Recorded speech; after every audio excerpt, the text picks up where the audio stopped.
मञियोसीं त सिंध में पाणी जी शदीद खोट आहे। मञियोसीं त पंजाब में 10 सैकड़ो आहे ऐं सिंध में 52% पाणी जी शदीद खोट आहे।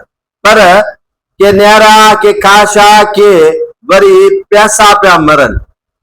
मीरवा केनाल के मुकम्मल तौर ते बंद कयो वियो आहे। मीरवा केनाल बंद थियण सबब मुख्तलिफ वाहन ऐं शाखुनि में पाणी जी शदीद खोट आहे, जंहिंमें महबतवा, अलीबर वाह, बोजाई माइनर ऐं सावड़ी शाख भी शामिल है, जंहिं सबब उतां जो फसल मुकम्मल तौर ते तबाह थी चुको है। इरिगेशन जे इंजीनियर बच्चल कांड साहब के काफ़ी मरतबा शिकायतूं कयूं वयूं।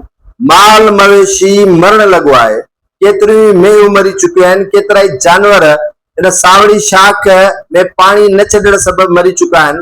पर अफ़सोस जो मक़ाम इहो आहे त इरिगेशन खाते जे अमलदारनि खे जूं बि नथी चुरे। इरिगेशन जा अमलदार इन वाक़े के एतिरो संजीदा वठनि ई नथा त फसल तबाह थी रहिया आहिनि। वाराबंदी मां बि सावड़ी शाख के पाणी नथो ॾिनो वञे। वाराबंदी बावजूद बि अलीबर वाह जे पुछड़ी वारे आबादगारनि खे पाणी नथो ॾिनो वञे। वाराबंदी बावजूद बि महबत वाह जे पुछड़ी जे आबादगारनि खे पाणी नथो मिले। वाराबंदी के बावजूद भी मोजाई माइनर जे पुछड़ी जे आबादगारनि खे पाणी नथो ॾिनो वञे।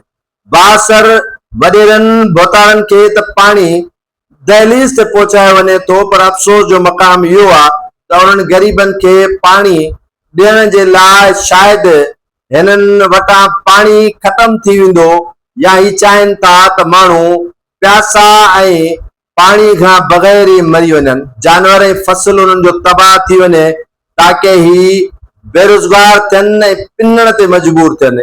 इहा ई रवश अगरि रही त माण्हू सिवाय एहतजाजनि जे ॿियो को बि रस्तो अख़्तियार न करे सघंदा।